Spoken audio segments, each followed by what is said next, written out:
there are times when having patterns such as this with your objects is all well and good and quite fun and quite funky, but what happens if you want to have everything that's sort of more in a line and a little bit more rigid and a little bit more regimented? Well, we do actually have a tool for doing that, and it's called the Align tool.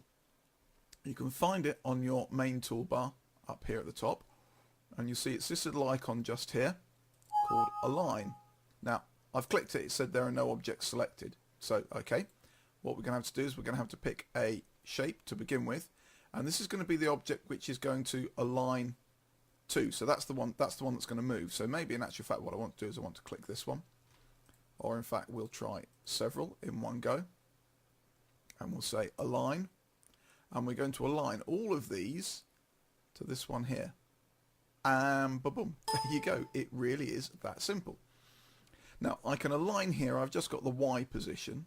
I could have aligned the X position as well, which is, if you look down here, and actually if I cancel this off, what you've got to do is look at your telltale down here in the bottom left hand corner, and you'll see which direction X is in and which direction Y is in.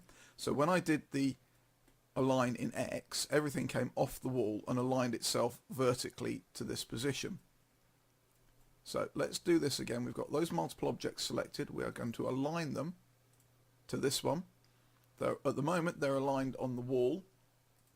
Now they're aligned off the wall, and if I press Z, they'll all be aligned on top of this one. So they're actually all on top of it at the moment. So I don't want Z and I don't want X. Now I've got a couple of things here. I can sort of align these based on the center or on the pivot points of each object, which is probably just as easy, or on the maximum value, which is the maximum size. So you see everything's lined up here on the left hand side, or on the maximum there. So yeah, to be honest with you, I think probably pivot's the best one for you to do. We can say align, so we can have everything all pointing in the same direction or all pointing in this direction. It's, yeah, you can have a lot of fun with this as to how you do things, you know. So we can have a lot of teapots in a line up the wall, maybe not. We can match the scale of all of them, but really these are still parametric primitives, so at the moment that's not really going to work. So say we want to keep this as it is, and I'll just click OK.